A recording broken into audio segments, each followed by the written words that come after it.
it's possible to unmute individuals. So I understood that participants cannot unmute by themselves. But is it possible that, Marta, you unmute everybody and then people unmute themselves so that we only have one person speaking at the time?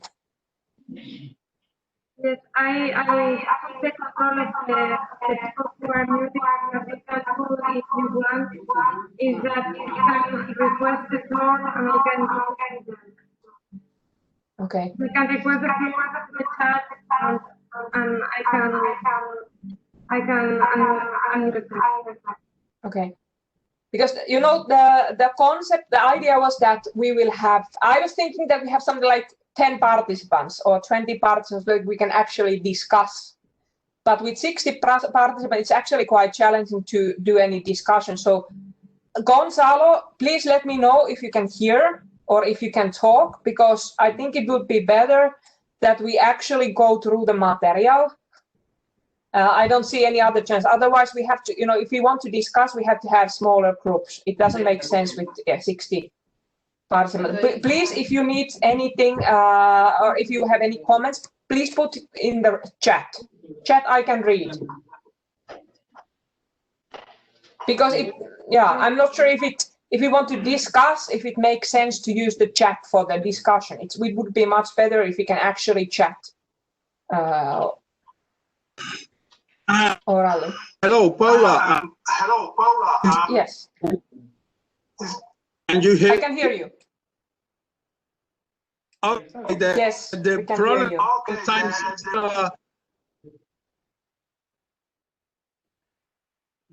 the audio is muted and something is wrong with the audio. Maybe with the possible to some discussions, and if everybody can hear me, it's possible that I can find something in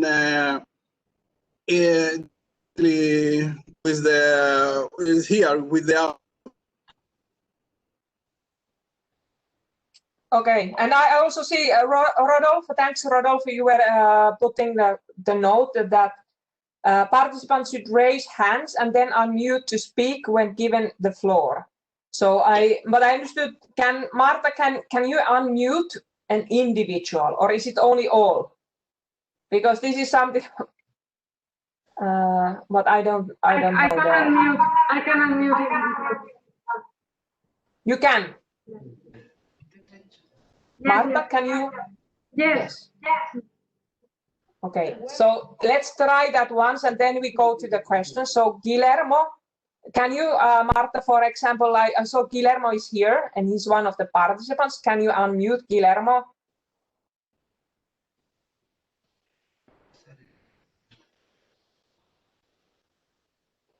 And Guillermo, maybe you can try to speak. There is Carlos has a raised hand. I suppose, or is it? We can. Let's try it. I'm not sure if this is now, you know, well prepared, but we can try. Marta, maybe you can put the first question here, and we can try if it works. If it doesn't, I suggest that we cancel the whole meeting and we organize in a different way. Because it doesn't work like this. I have just unmuted Guillermo. Okay, Guillermo. Can you try, Guillermo? Can you try to speak something?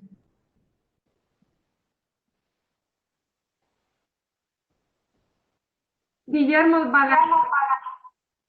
Yeah.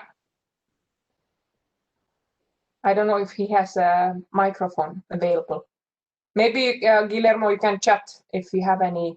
If you can see that you are unmuted. But we should not take too much time. So we can try to do the first question, but I'm not sure if this is a proper format. We have to find another platform for this kind of discussion.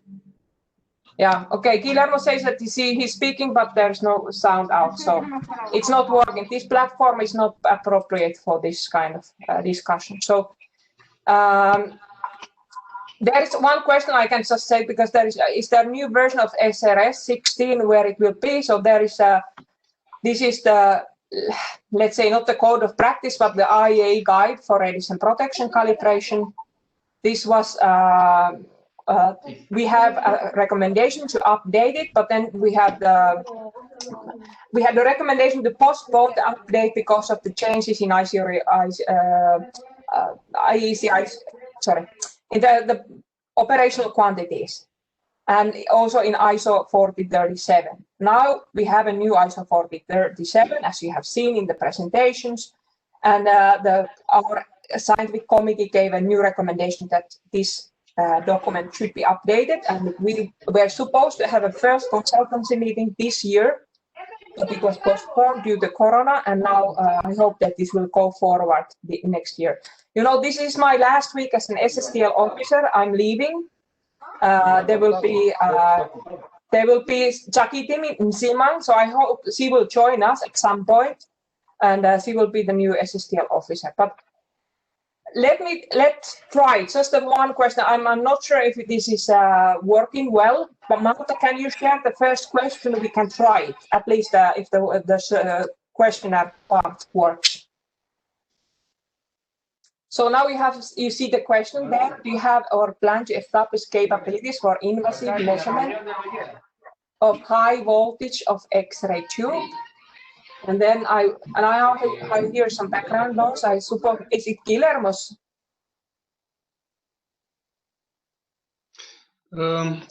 Paula, one participant is unmuted. It is not Guillermo. It is. I have just muted everybody. Adilson Silva is unmuted.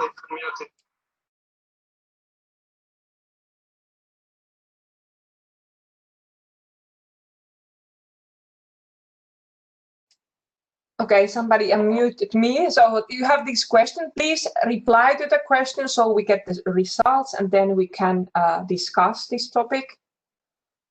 I hope everybody can see the question.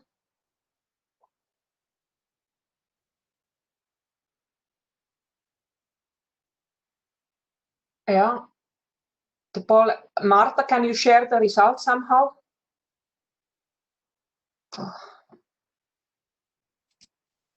Okay.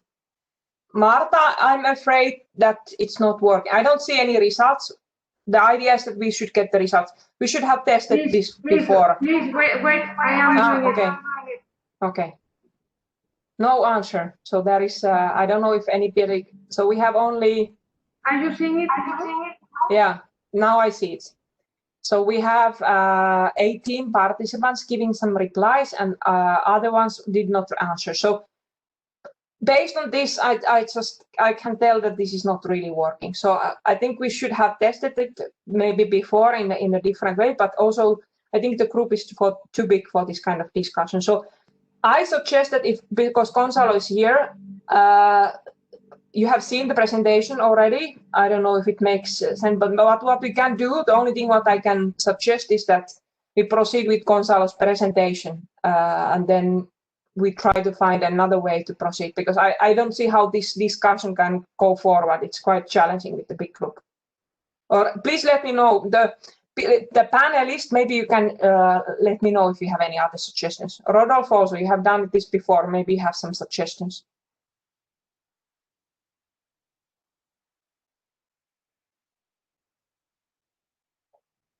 Well, Paula, we have done this, but giving the opportunity to everyone to be on the camera and on the microphone. Yeah, so they are normal. Yes, it is now. It's very complicated because you have to look who is raising the hand and then giving the floor. Yeah, I don't even see the participants, so I don't know how to do it. But no, would it be? I don't know. Should we can we organize very quickly a new meeting so that everybody is actually a participant? Marta, is this possible?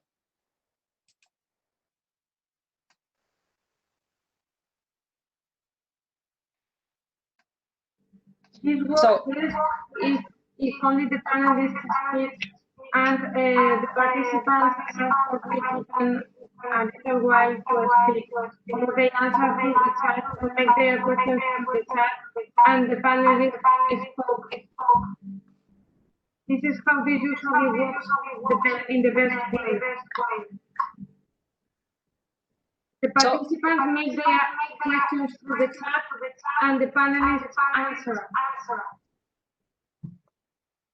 This is the best way to do it with this big group. So Carlos has raised his hand. Maybe you can give him a chance to say something. I don't know, Carlos, did you raise your hand to say something? Yes, You can try one more. hello, are you hearing me? Yes. Oh, Paul, it's nice to meet you. I'm going to answer with the other members of the group. Why you would like to use the chat today for some questions, to use the panel that you have now?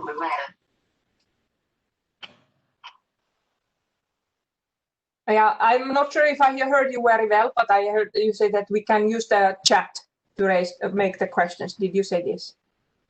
Yes.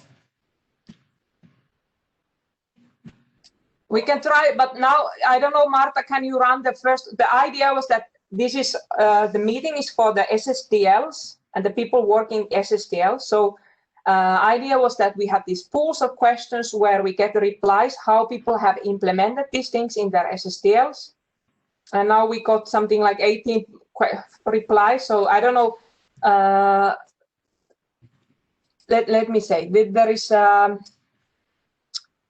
the idea was that we would discuss these questions, what we have here, because you already looked at the videos, and now the idea is that we do this. And now, basically, the idea is that we should have, if you have any questions about this specific topic, or you can make other questions too, but the idea was that this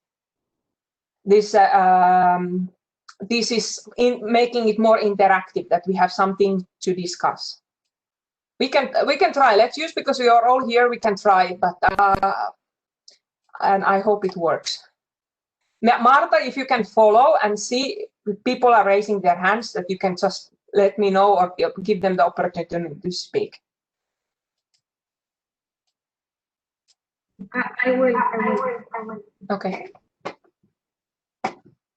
So Milos, do you want to say something about this question, or Gonzalo?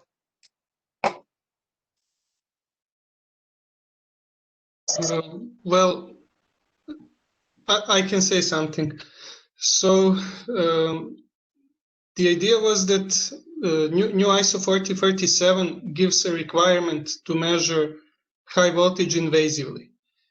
And as far as I know, most SSDLs do not have these capabilities, and most SSDLs do not plan to establish these capabilities.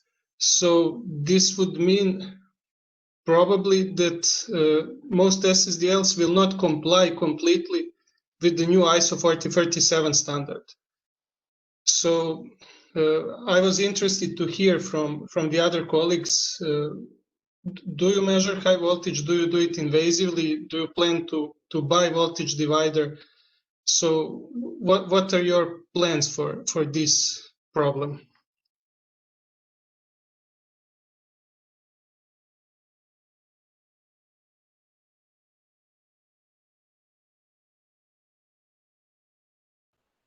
I think for all participants, this is very convenient to discuss here how we will do it in the future with that, because how Milo told us, it's important because the ISO explained how to produce this kind of thing, and to establish it, we need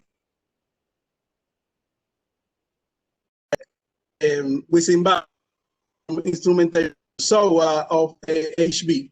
So we are, I think, if all of you reply to the question, we can discuss very well what is our right now, because in the question you have A, B, C, and maybe we can by this reply what is the problem in the region. I believe that the problem is that no one have this invasive resist resistor for. But it's important to see how you the results we have.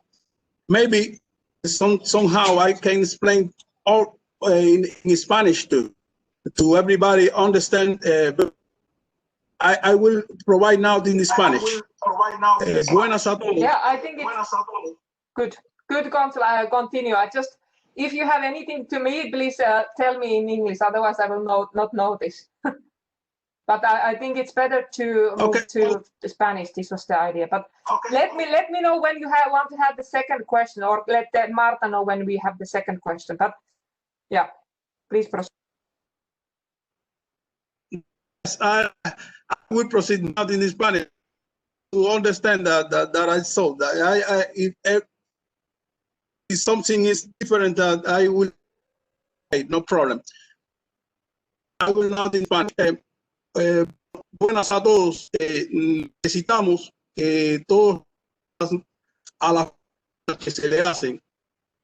Así podemos entender qué es lo que pasa con las mediciones invasivas del tubo de rayos X, que son muy importantes para el cumplimiento con la ISO 47. Entonces, estamos viendo en el display que solo pocos han respondido. Es importante para discutir a partir de ahí qué vamos a hacer y cómo se propone para el futuro. ¿Podría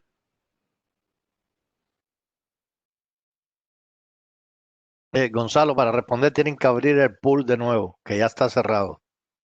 Y Marta debería abrir el pool para que los que no respondieron pudieran hacerlo ahora.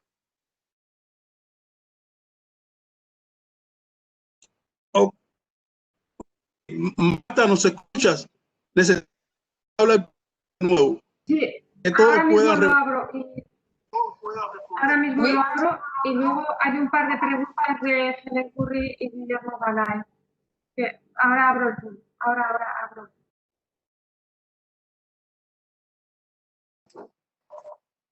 Gonzalo and Milos, maybe you can also see the questions in the chat.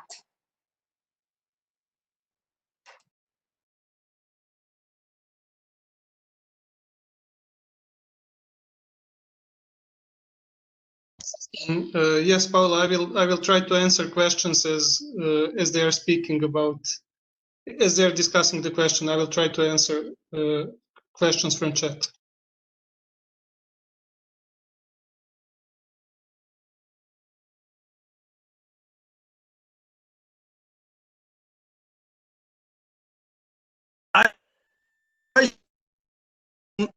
Colleagues from SSDL as a contribution.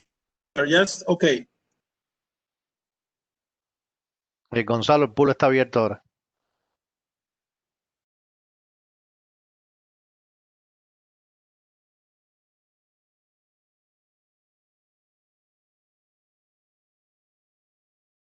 Sí.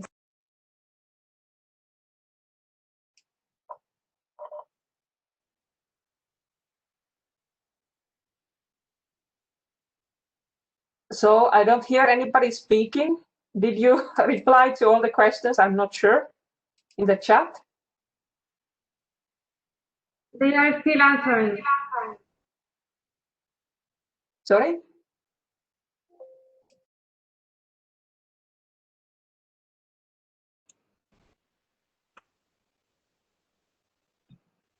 Todos respondieron. Cerrar y revisar el resultado.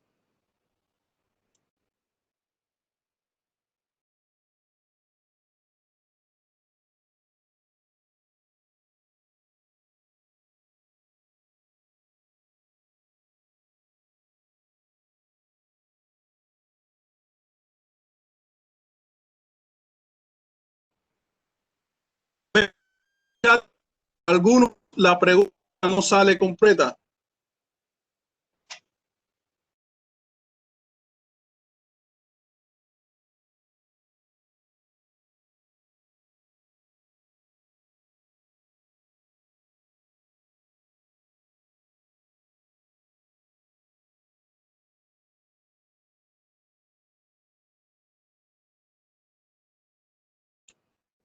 Gonzalo, Okay, tengo varios maybe we comentarios. continue.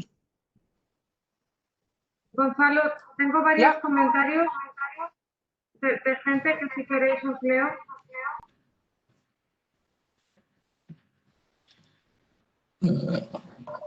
Okay, Marta, I cannot Marta, really, whatever you say, I cannot hear. I cannot really get, it's not very clear. Okay. So, I have did you say that? comments from people attendees that you should hear, if I may.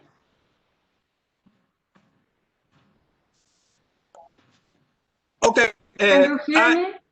try to, hey Marta, I will try to understand what they are, what the question, what the we have, because the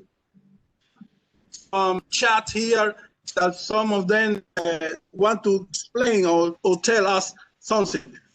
I think, we can stop this with the pool as you ended, and I will talk a little bit in Spanish what we understand from this from those results. Maybe? May I? Of course. Colegas, voy a hablarles español. Veo de los resultados de las preguntas, veo que muchos de ustedes están planificando establecer estas mediciones invasivas. Como les expliqué en la presentación, eso va a ser un poco porque muchos no están disponibles, son caros, cara esa instrumentación, y entonces sí, debemos tratar de hacerlo, pero inclusive tengo algunos chats que nos hablan de que mejor quitar esto de la ISO, ¿no? de la normativa. Puede ser que sea aceptado en el futuro, pero tenemos esa situación. No obstante, les explico que tenemos la manera de validar. Hasta ahora nosotros tenemos, digamos, nuestros equipos ya desde hace mucho tiempo, la mayoría, y ya hemos hecho hasta investigaciones y demás, ¿no? Con los equipos. Quiere decir que hemos validado el método. Ya hemos validado el método completo. Claro que no a esta nueva ISO del 2017, del 2019. Entonces, nuestra consideración sí debemos buscar establecer, pero en el tiempo que nos queda debemos de hacer establecimientos de calidades y validar todo el proceso sin mediciones invasivas por el momento.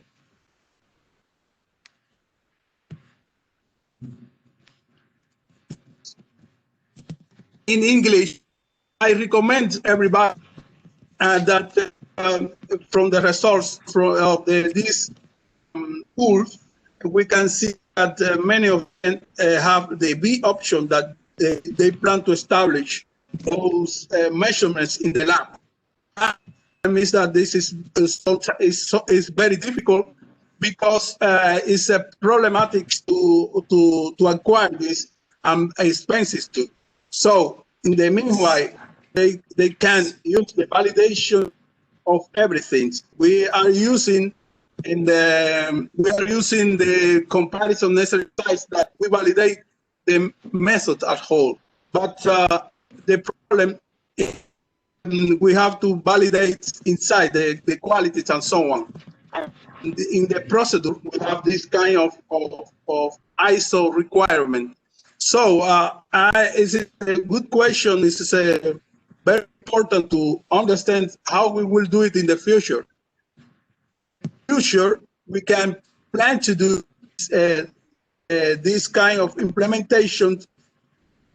In the meanwhile, we have to make a validation of our quality with the instrumentation we have.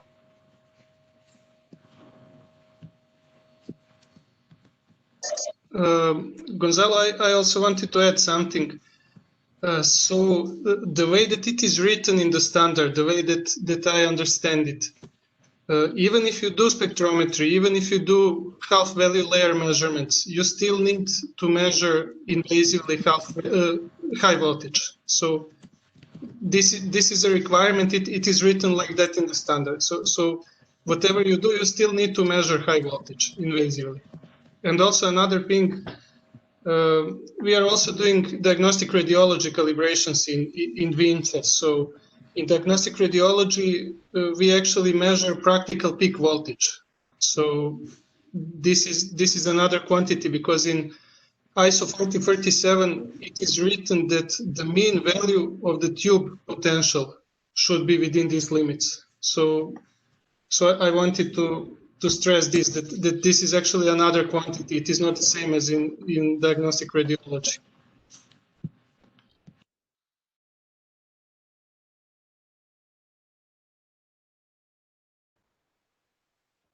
Okay, Milos, I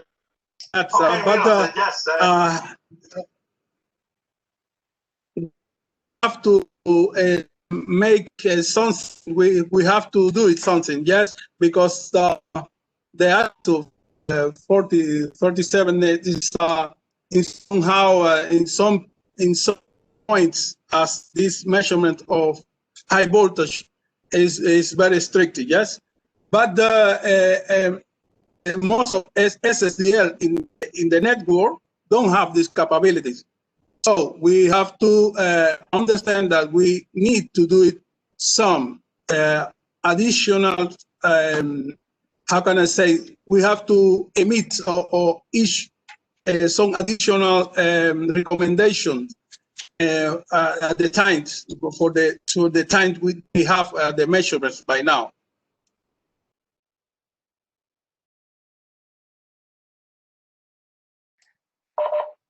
Yeah, there are some questions still in the chat.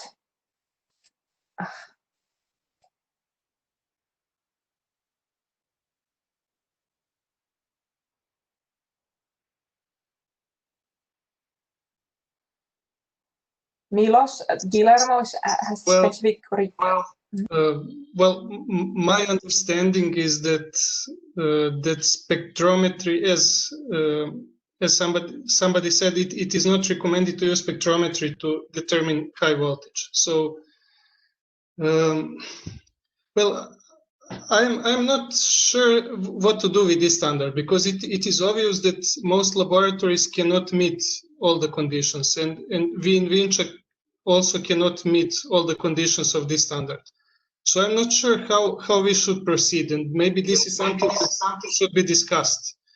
Because if 90% of the laboratories cannot do something, then what should we do? Should we stay with the old standard? Should we get accreditation with new standard, but write a star that we meet all conditions except high voltage measurements, or what should we do? I'm not sure.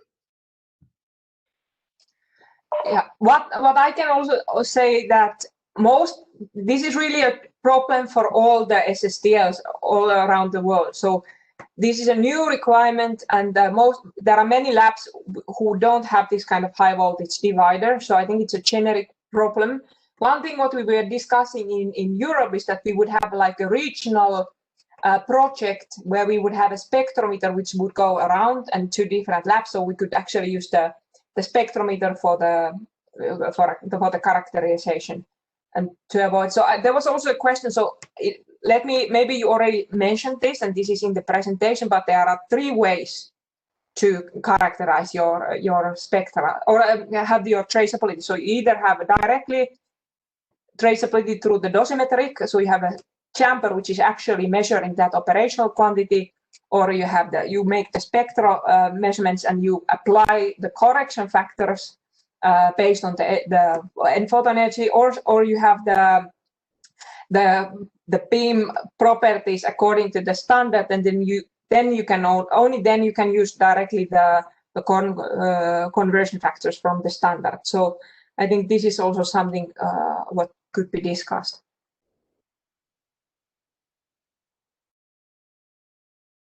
Paula, and spectrometry is good, but I wanted to read this sentence from ISO 4047 just to see if I understand it correctly. It says that the following requirements, this is for high voltage, the following requirements are valid for both matched and characterized reference radiation fields. So high voltage should be measured for both of these fields. And then it says, X radiation shall be produced by an X-ray unit whose generator produces nearly constant generating potential. During irradiation, the mean value of the two potentials shall be traceably measured with a relative uncertainty not larger than the limits given in the table. So it shall be traceably measured. I think that it means that it is not an option. Even if you do spectrometry, if you have characterized field, you shall have traceable measurements according to this.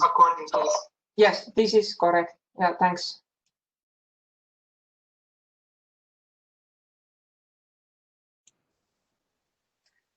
Yeah, maybe I don't actually know. I think it. Tell me, Gonzalo, please continue. Point I think we have to thinking about for the SSDR now recommendations in the near future. I think we can go to another tools. So just to have the time to discuss everything we have here. I agree. So Marta, can you, one thing I saw that Fernando has raised his hand. I don't know if he wants to say something. Marta, can you unmute him? I cannot, so that's okay. Sorry, it is Fernando. Yeah, you should see who has raised the hands. And there is Fernando Ortega.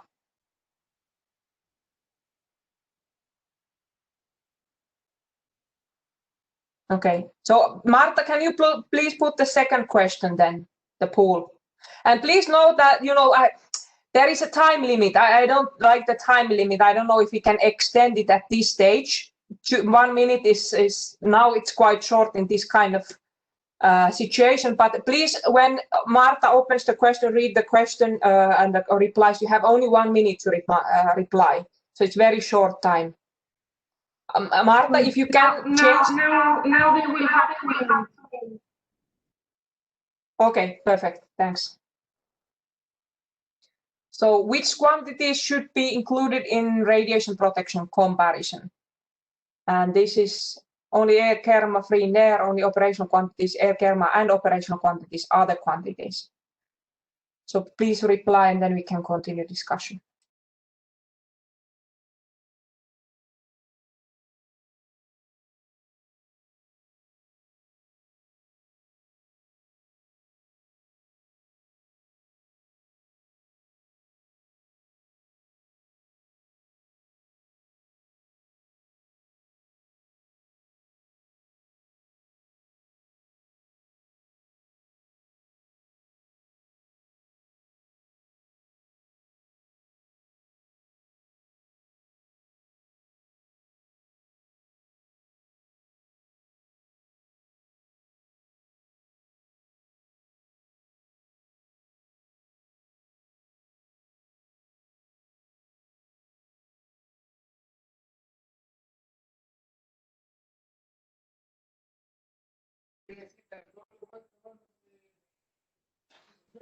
Fernando, you have the floor.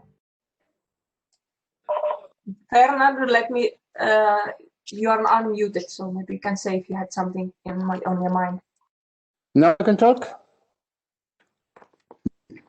Yes. Yeah, this is, of course, most of the secondary standard laboratory doesn't have this voltage divider implemented. This will cost some time, but we have to consider that every new version of these standards have to some time to be implemented. At this time, we can have all this quantity is validated, but by the other side, I would like to know what will be the network recommendation, because I don't know if anyone will be accredited under the ISO 4037. This is an obligation when you're accredited under that way. Otherwise, you can take the recommendation of this ISO or any ISO.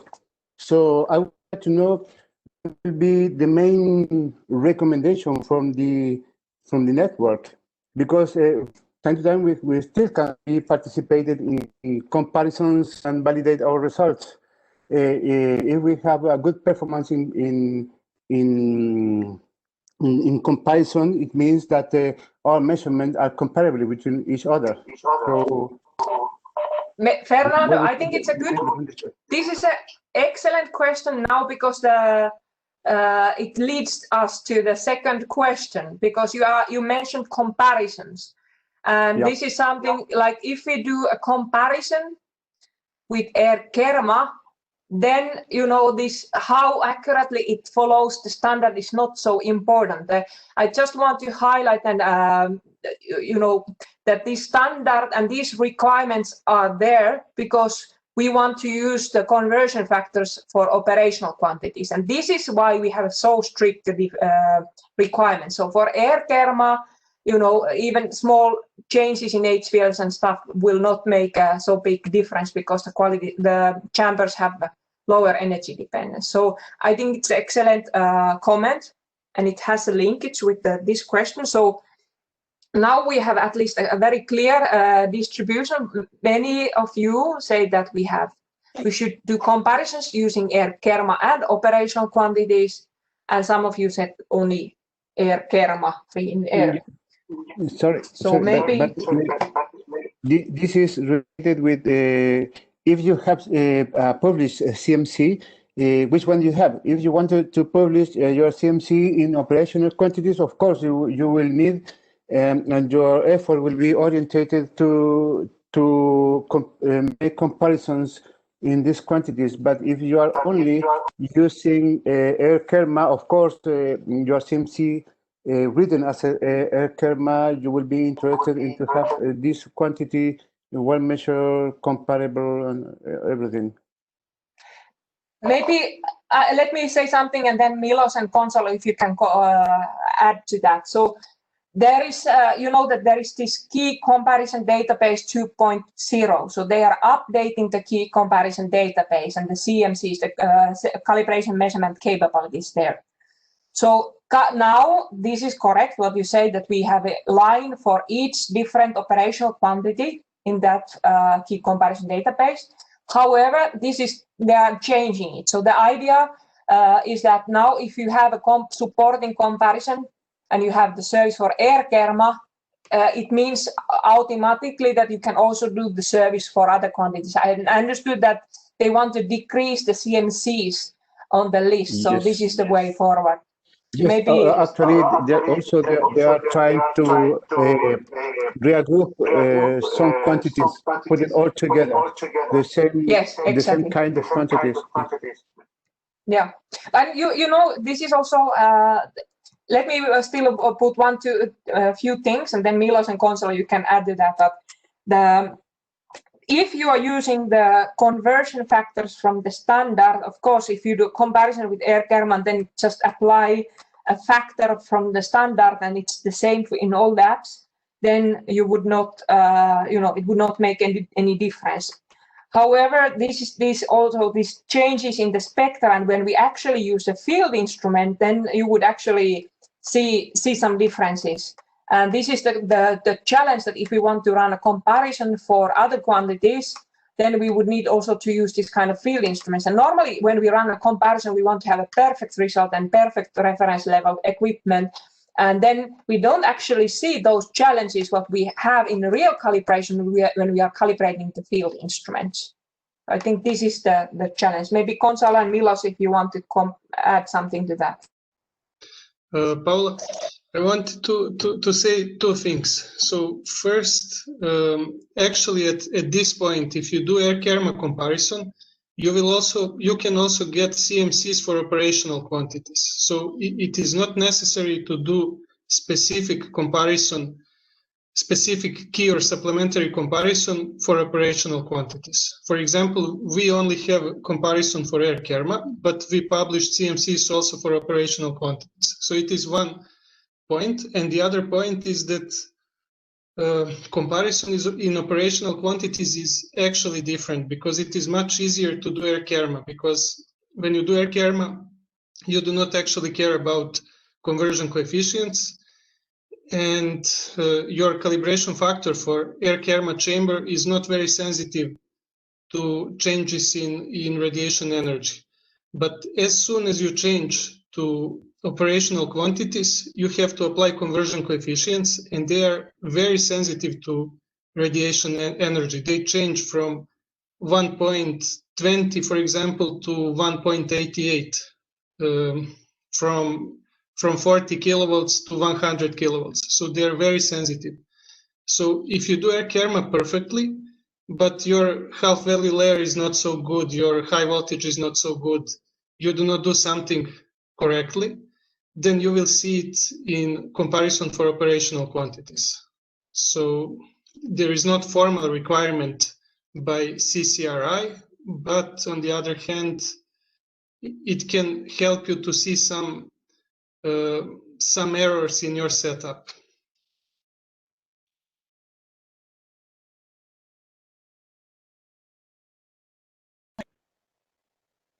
I want to add that just explained to all that the comparison for C publication in KCDB only are in KERMA as but you have to think about the operational quantities. Operational quantities, that this is very sensitive to energy dependence.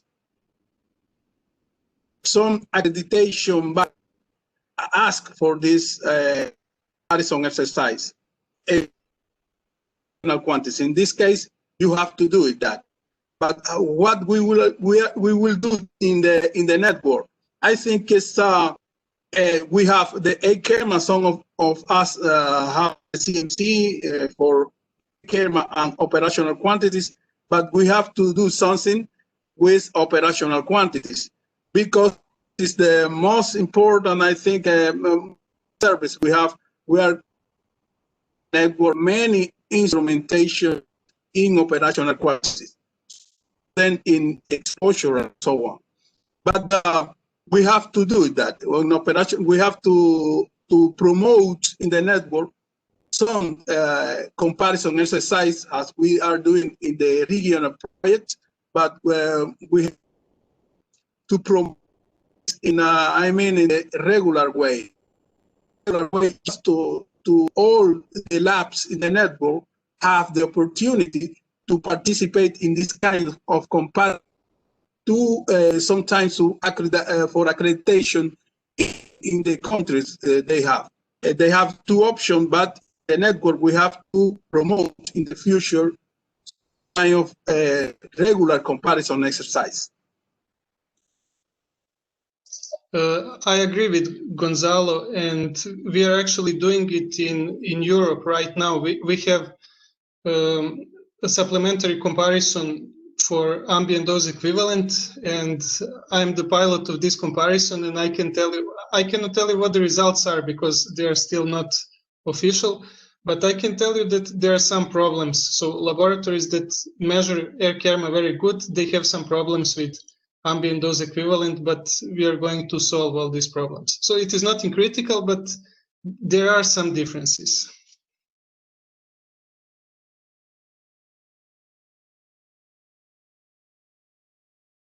If I contribute there, we, from the radiation safety point of view, are organizing an intercomparison with Eurados, the European Dosimetry Group, and currently there are over 30 labs, personal monitoring labs, participating in the European intercomparison exercise for HP10 measurements.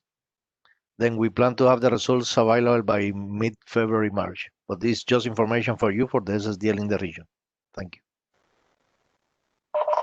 Maybe I can just add to that, Rodolfo, thanks for sharing this information, but I understood that these are for dosimetry service, not for calibration labs. Please, am I correct? Yes, for dosimetry services. Okay, thank you. Any other questions related to this question?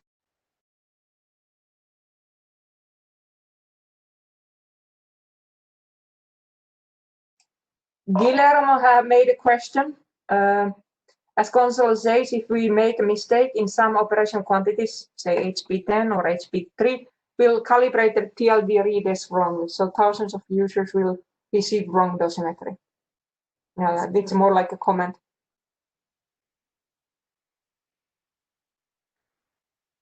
So no further. Yes, it's right.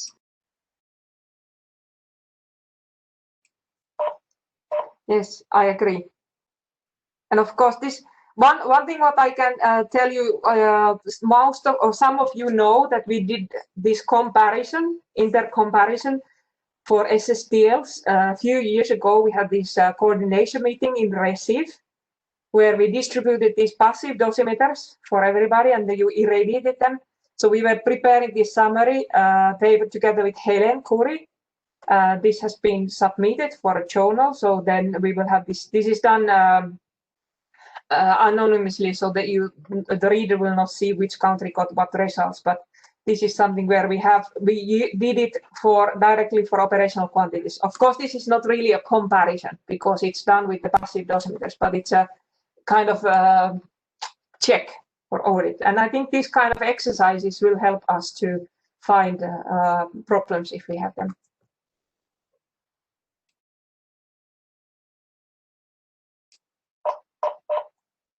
I don't see any other questions or. Okay, Guillermo says, in our case, we noticed that 4 millisievert, we had better results than 2 millimeter sievert irradiation of TLDs.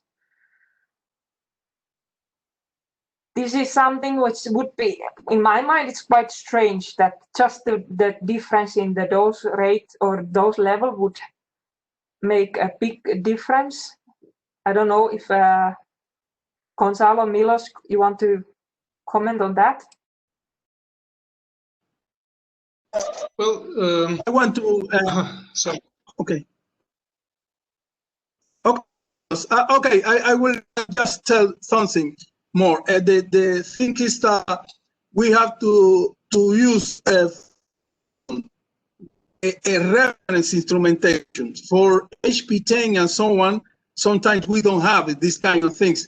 Then with the TLDs, we have to add uncertainties, more uncertainties to the measurement you have. So in the future, I suggest to make the comparison sensors with this kind of chamber as HP10 that this is difficult to send to other countries and so on. I think we have to think about how we will measure all this kind of comparison between SSDL.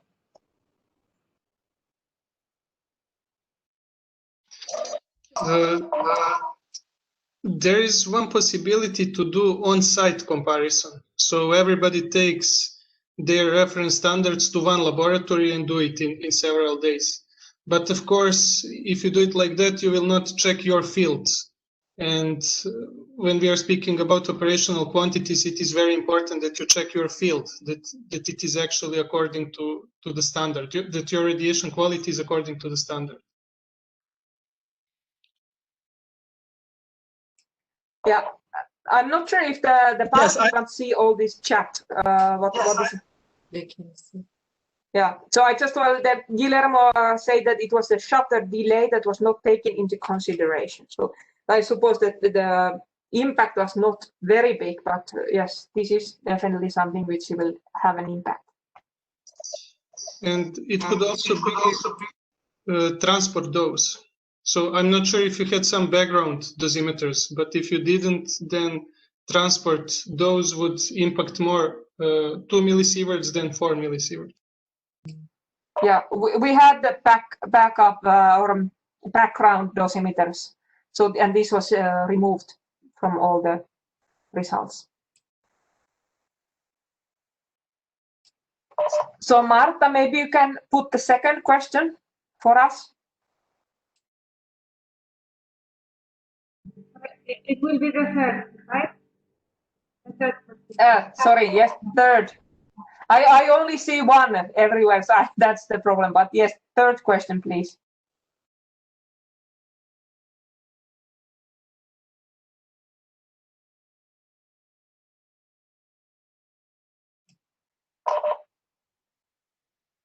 So I hope everybody can see it, but let me just read it quickly. In terms of which quantities do you perform majority of calibrations in your laboratory? Ambient dose equivalent and personal dose equivalent, air thermal free in air, exposure, many different quantities are used and there is no majority or other quantities.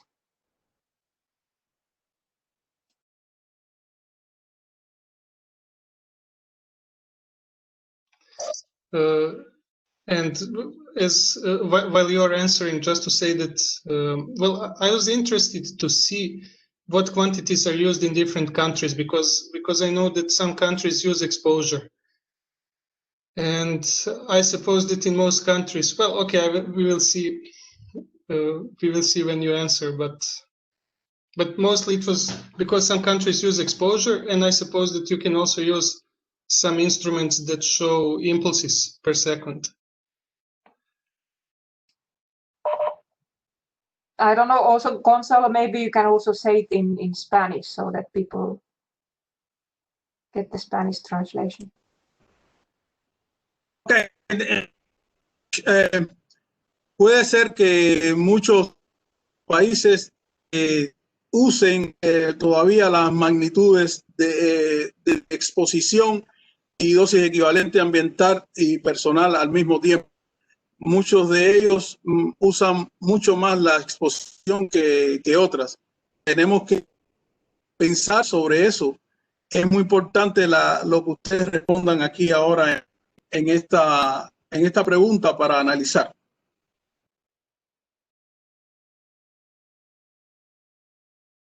Yes, because all the standards that we were discussing in the presentations, they're actually related to ambient dose equivalent and personal dose equivalent.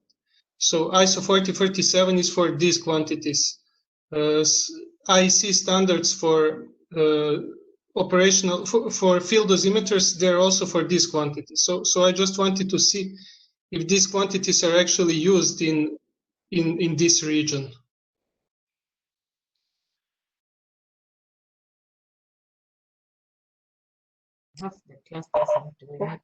So the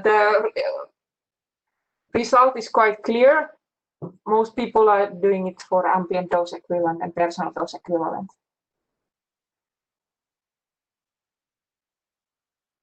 So air thermal free in air, I'm a little bit surprised because I don't, I'm not sure which equipment would be. If you are a primary lab, then I see that. So I don't know if we need to, if there are any questions about this, or shall we proceed? Gonzalo, Milos, do you want to say something about this?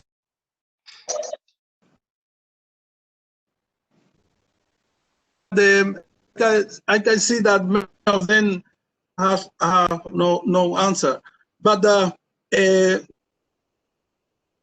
ambient dose equivalent are using. But I understand that in many countries here in the Latin American region,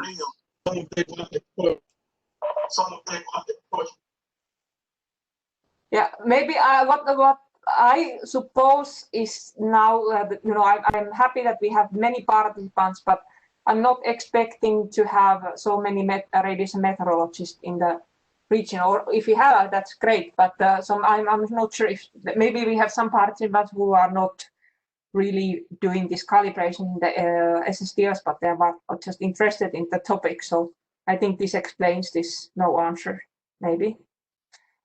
But if there are no further questions on this topic, maybe we can go to the next one. Marta, can you please put us the second And now the next one, sorry.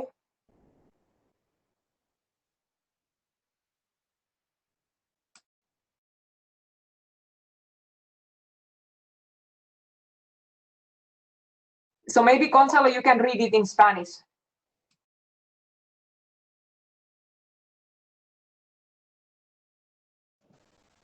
Ok.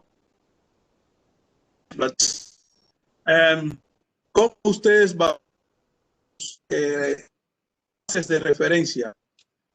¿Por mediciones de QL, por dosimetría, por espectrometría o no haces de rayos X disponibles?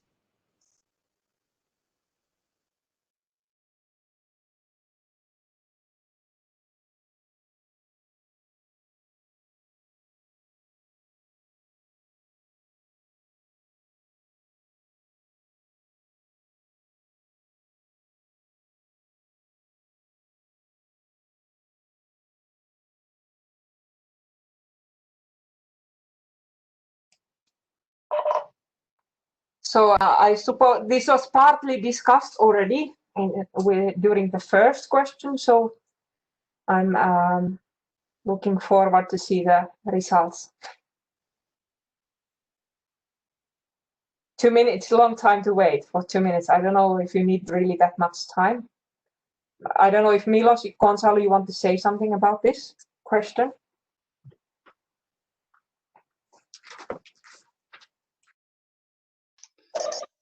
Well, as you know, you have several ways to validate your reference fields according to the new standard. I think that most laboratories use half-value layer measurements, but we will see soon if this is true. But also, if you have secondary standard for operational quantities, you can actually skip half-value layer measurements and skip spectrometry and only do dosimetry. And this is actually the most simple, the fastest way to do validation. But of course, in that case, you need secondary standard for operational quantity. And it is important to say that you cannot use air kerma chamber as secondary standard for operational quantities. It is not allowed. So you need specific standard that has good energy dependence in terms of operational quantity. Thank you, Milos, for mentioning this. Is very important. So let me say something general. So there is this HP10 chamber. I think it's produced by BTW. There we saw big challenges with the signal. So the signal is actually quite low. So this makes it quite challenging. We need to do a long measurements or to get enough signal. Then this H*10 chamber, I understood that this is not available anymore. So if you have a chamber, you should keep it. But I don't think that this is available anymore. And I think you mentioned very important things. Every now and then we get calibration requests. People want to calibrate their air kerma chamber, ionization chamber for operational quantities, and this is exactly like Milos said. We cannot provide that calibration, and that's not acceptable. Okay, so based on results, Milos, you were right. Most of the participants are using HVL measurements to validate the reference fields. Any comments on this, Milos, Gonzalo, participants? Maybe if somebody who uses other methods, maybe somebody can explain how they do it. For example, by dosimetry, which standards do they have? Do they have specific standards for operational quantities? Or somebody that uses spectrometry, if somebody wants to speak. Yeah, I have to say that I'm quite surprised to see by dosimetry, and we have 10 replies. So I also agree with Milos. It would be nice to hear more about this. If somebody wants to share their experience, somebody who replied B.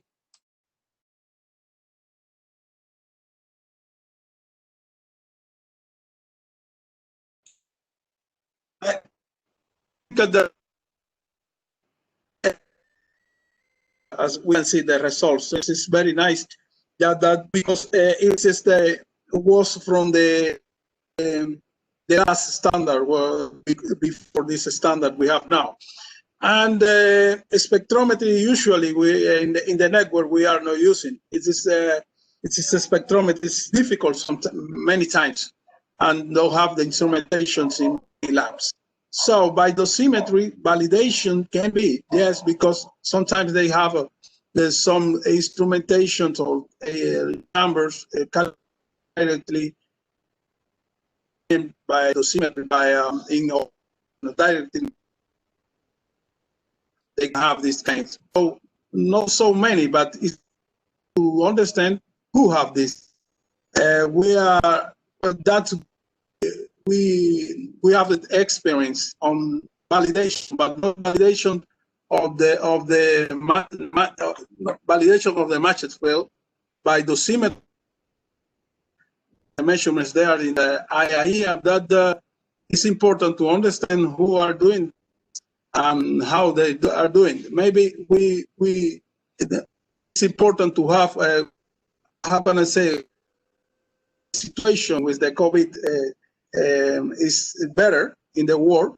We can do it some kind of, I don't know, a workshop or something like that in the region to maybe discuss these kinds of standard.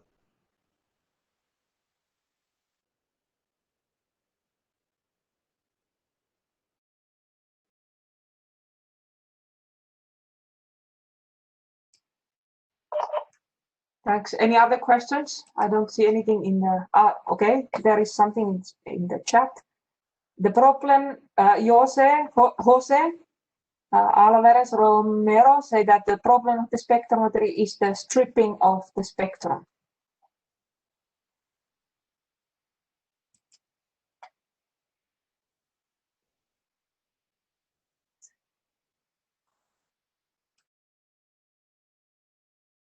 Yes, spectrometry is definitely not easy, and we have a spectrometer in Vinci, and we wanted to get some training in Europe for spectrometry, and we were asking around the other laboratories, and nobody could actually provide this training. So maybe in some primary laboratories they do spectrometry, but I'm not sure how many secondary laboratories can do it.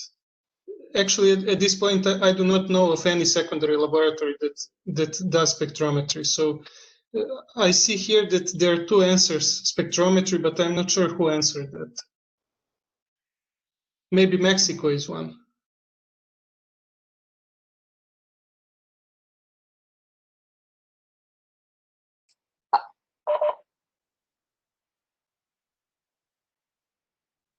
So I suggest that we go to the next question. Marta, could you please put the next question, please? And maybe Gonzalo, when we get the question, maybe you can read it also in Spanish.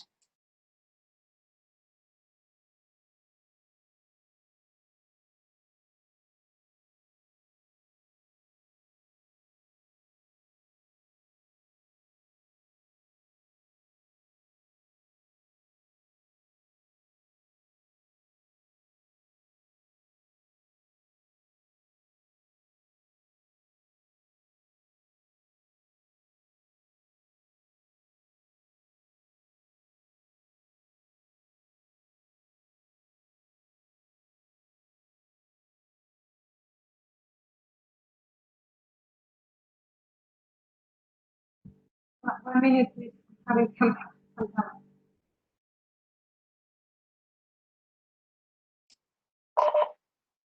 Marta, I didn't hear you, but could you please put the next question? 1 minute, 1 minute. 1 minute, okay, thanks.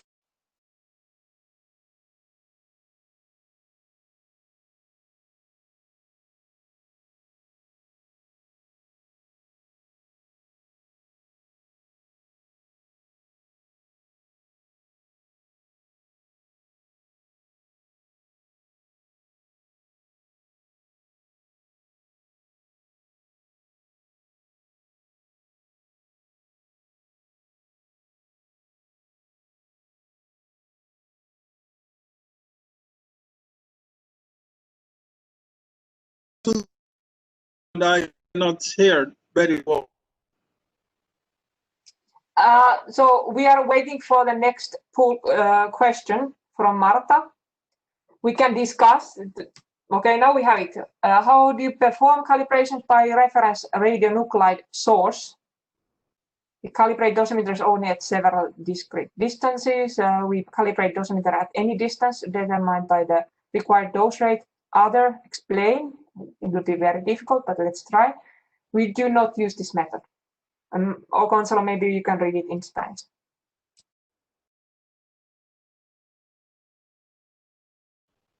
Okay, I will do it in Spanish.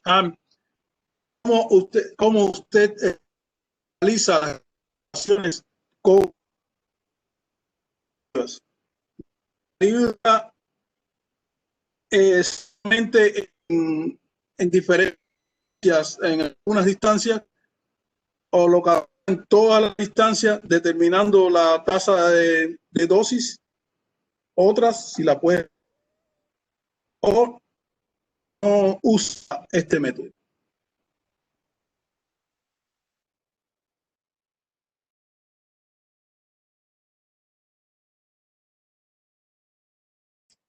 Maybe I can clarify, because this was a little bit confusing for me. This actually means, if Milos, maybe you can explain it more in detail, but this is like a cesium source of use for radiation protection, and you do calibrate that source with your reference standard, and then you use the values for longer time when you do the calibrations. Milos, please correct me if I said something incorrectly.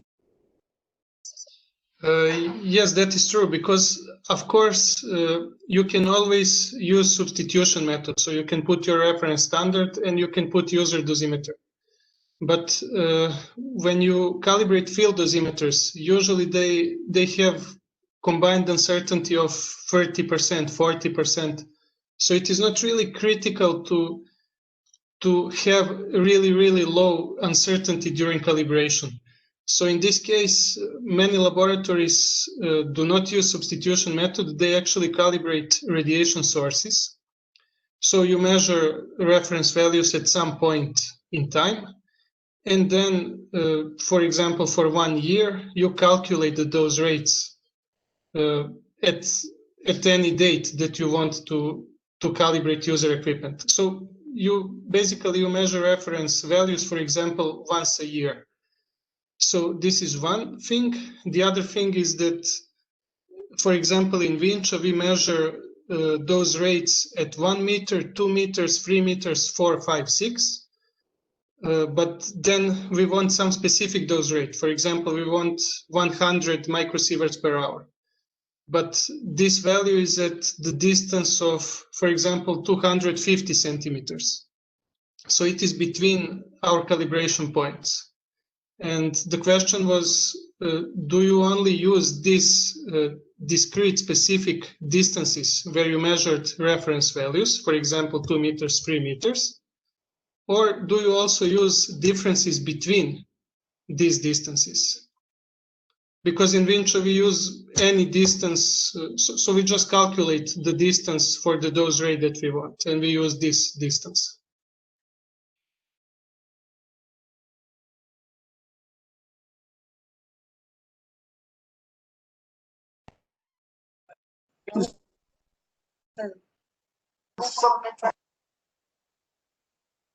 Yes, of course. Many then you choose the B because they calibrate by I think by iteration. Yes, they have the calibration in several points, and then they are doing the interpolation. That's I understand from this from those results. So sometimes this kind of calibration for the source in Spanish they are using in this way. It's just to cut the whole whole bench, whole beam they have there in the lab. So as I understand, this kind of calibration by interpolations between some points that they calibrated and determine the A Kerman. After that, they use the operational quantity on that. I mean, the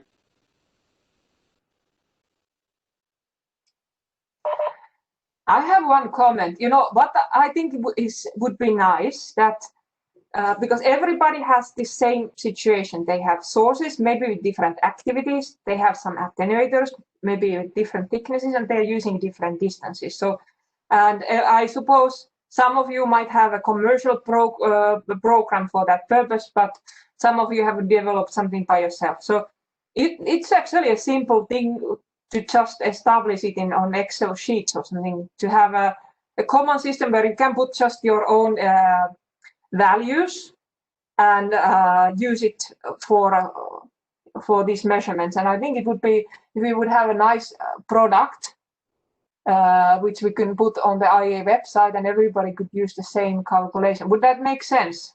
Please comment.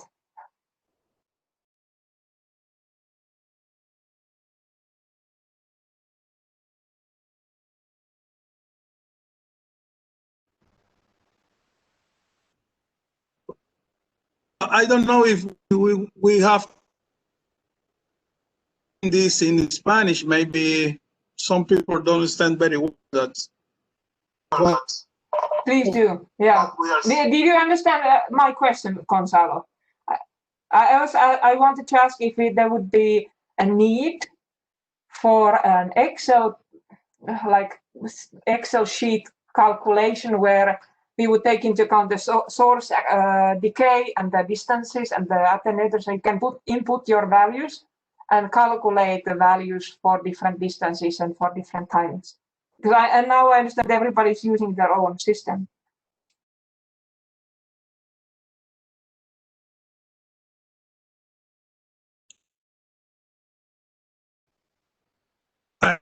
In English, espero que todos hayan comprendido lo que se está hablando.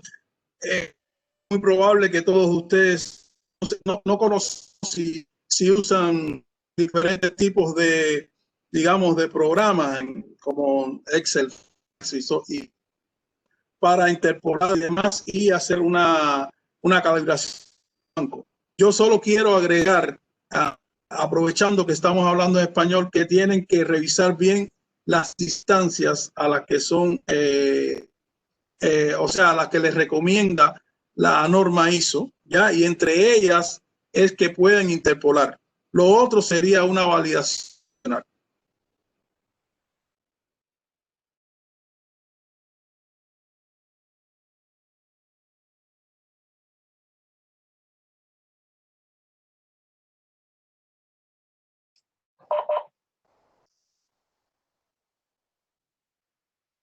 So Guillermo, I think I'm not sure if people can see it because if he writes to all panelists, so he was saying that we measure the air kerma 3 times a year, many points with different attenuators.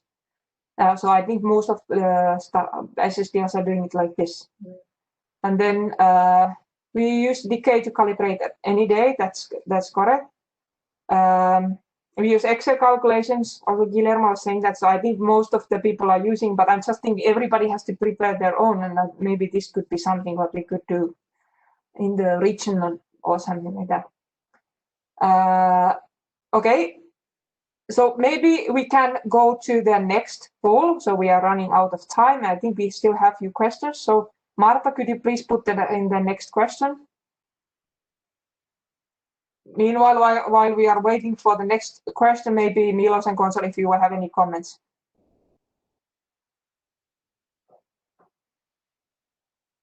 Yeah, Marisa said that we cannot see questions nor comments from the other participants. So I should read them then. Sorry for that. I was not sure about that.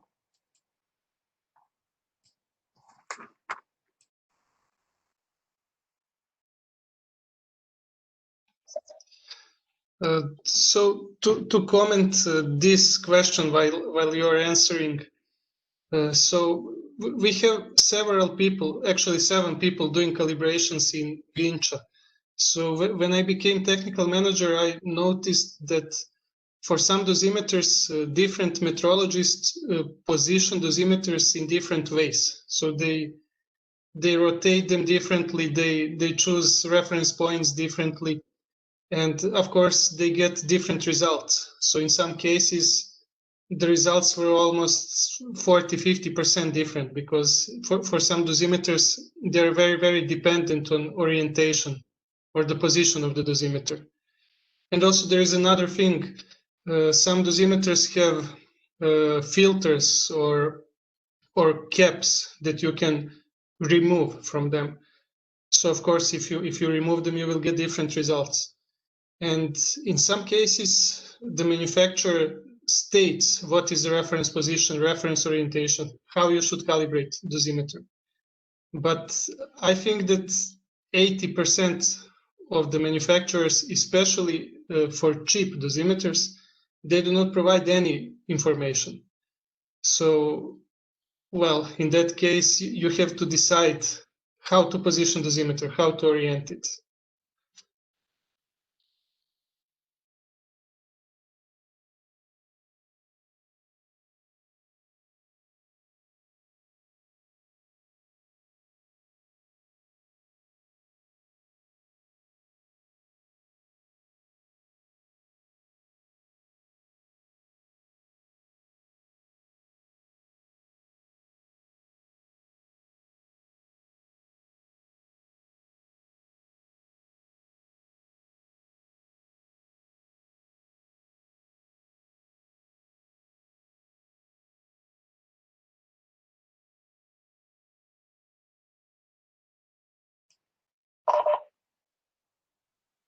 So I can just tell you this is the last question. So then let's see what are the results.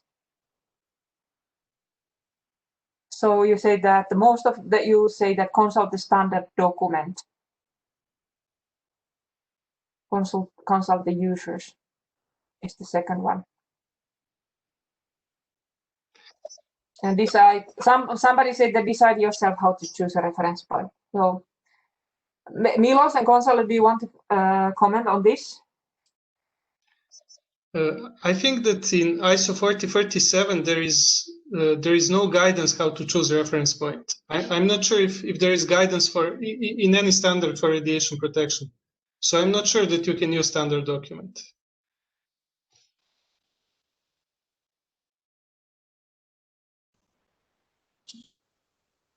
For my view too, you have to consult because they are not. But it's important that when you are using this kind of the to understand how the manufacturer explain, or maybe the user have to the manufacturer use it.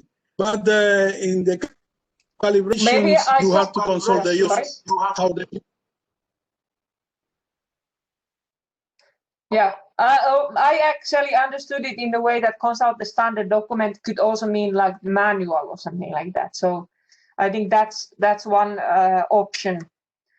But in a way, the user is quite important because the user will use it in that way. So it's quite important that we have agreement. And if they're using it in the wrong way and you note it, then I think it's also something that where it could guide actually the end user. So there is a, let me Yes, see, there was I believe, somebody. yes, I believe. Then Fernando also wants to speak, so Marta maybe can unmute him. But Gonzalo, tell me. And when you are using this, the documentation, you have, of course, to consult the manual, yes? It's the first things that you have to do. If you have not any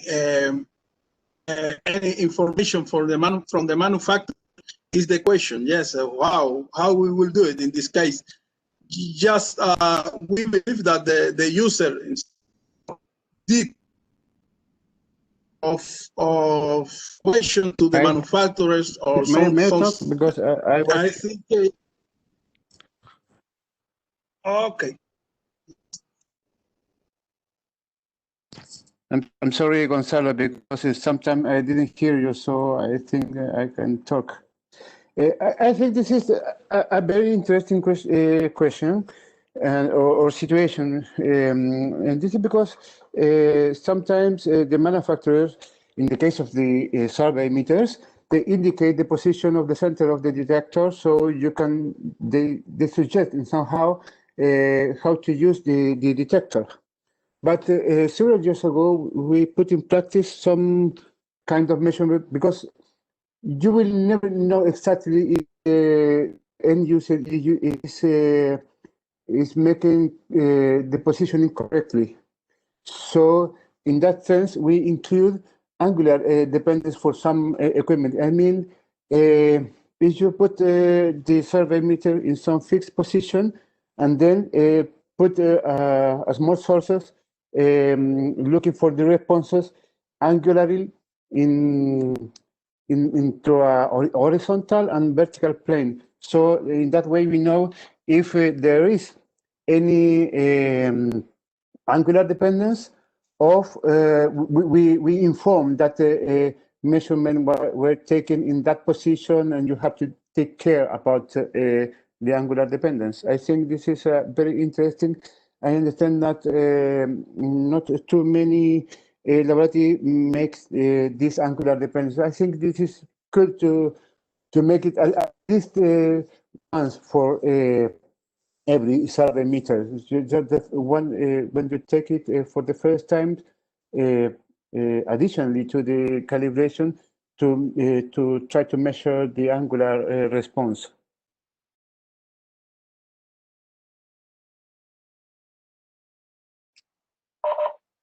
Thank you, Fernando. I think that's a very important point you made. Any other want comments? to add one point. I comment. Just first, you will calibrate. Please have to understand if instrumentation meets some IIC standard that we are explaining in the presentation, because in other way you will test this kind of instrumentation for energy dependence and angular so on, but understand if this instrumentation meet these IIC standards. In the case area dosimeters, always you have this kinds of information for the manufacturer, then no problem. But sometimes with the personal dosimeters that are passive and so on, sometimes you have not all information about that. Then you have to, in some kinds, to consult how they are using. But in any case, you have to try to see if the instrumentation meets the IIC standard.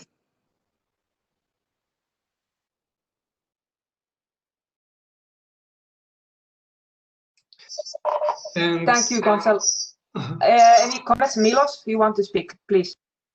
Yes, I just wanted to add that whatever method you choose to determine reference point, I think that it is very good to write it in calibration certificate. So when the user takes calibration certificate, he can see how you positioned dosimeter in reference field. Yes, exactly. I think that's very important, and I think we should always do that. Even though it would be it's very clear, we have to. This is a key information for certificate. There is a Guillermo was asking, do you set some criteria to reject calibration? For instance, if the calibration factor gives 2 instead of 1.1 or 0.9, what do you do? This is the last question, because then we have to close the meeting.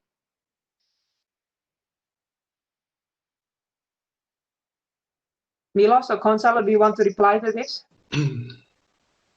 There is you will apply some conformity test. You have to see if you have the national standard that have this criteria. In other way, to see if some standard have this kind of criteria. In the case you have maybe you have instrumentation that have more than 10%, or this is okay for the instrumentation there. So you have to see the EIC, the requirements of EIC standards, and check on that. But of course, remember that in the calibration certificate, almost always you have this right to explain there that there have some conformity. You just explain. You just put there the reference value against the. I reading all the implementation. That's all. If the international regulation you have some of that, you have to apply this kind, and the users that you will apply this kind of regulation.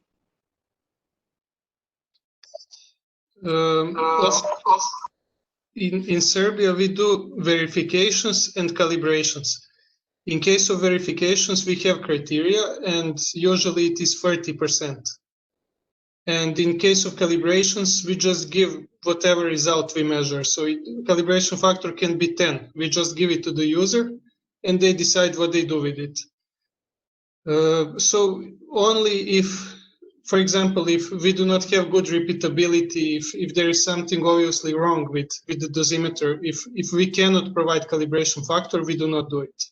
Otherwise, it is up to the user to decide if 1000% error is good enough for them or not. Yeah, I think it's a perfect answer. Thanks a lot. Any other questions?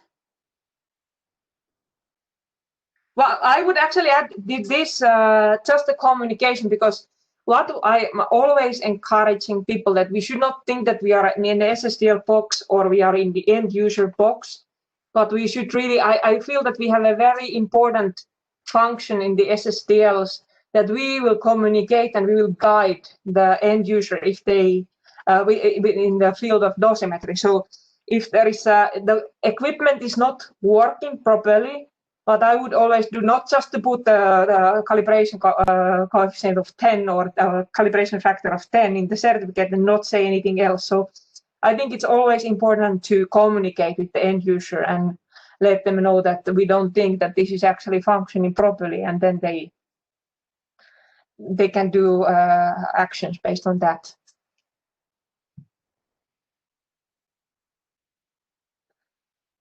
So no comments on that. Maybe this was the last question of the polling. I think I was a little bit worried in the beginning, but I'm actually, in the end, I think it worked quite nicely. I'm sorry for the challenges. I know that not everybody were able to reply to the questions.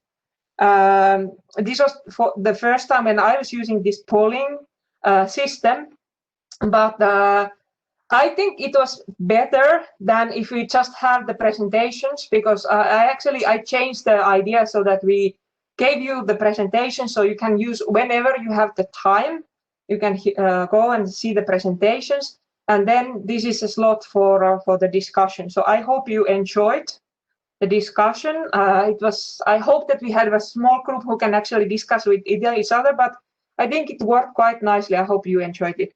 I just want to say that this is my last action or activity or event with you, with this team. It has been an amazing time to work with the Latin American countries and with the SSDLs there.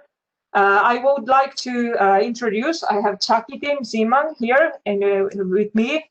She's the next SSDL officer and she will continue with the project. So maybe, Chakiti, you want to say something? Hi, everyone. I'm looking forward to working with you all.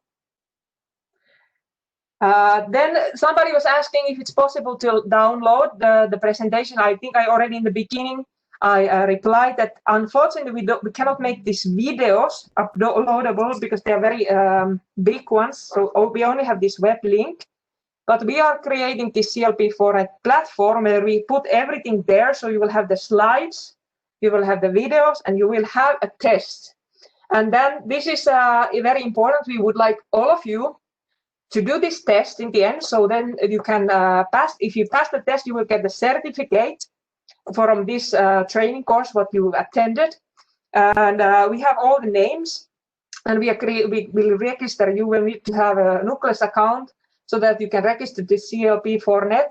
And I would like to use this platform maybe also for some other actions what we have in this project. So please register to that platform. It will be first used for the test of this course, and maybe we can use the same platform later on for the other training courses. I hope you know that tomorrow and Thursday we will have another webinar on neutron calibrations, and if you're interested in neutron calibration, I hope you could join to that webinar. That's all from my side. Is there anything else? Somebody, Milos, Gonzalo, do you want to add something?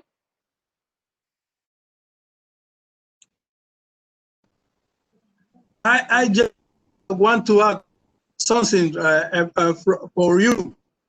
We are very happy to for your work here with us, Paula. I think you was very good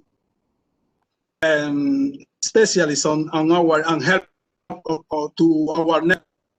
I hope you have a very nice comeback to your country and to your family.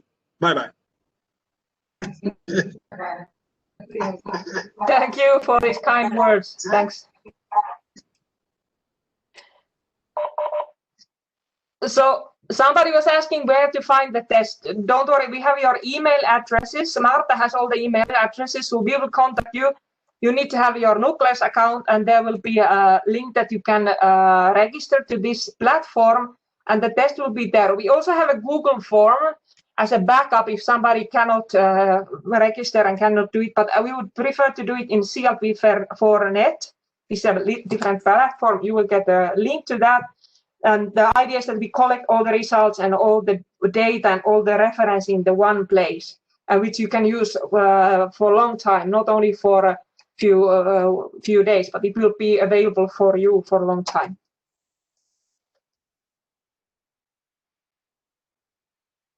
So thank you for all the chat comments, very kind comments. I really appreciate it. It has been my pleasure to work with you, and I really wish all the best for the SSTLs. And I think in this region, I think you have an amazing situation. You have many SSTLs. You are working together, and I see a very bright future for the network in that region. Thank you all, and we can close the meeting now.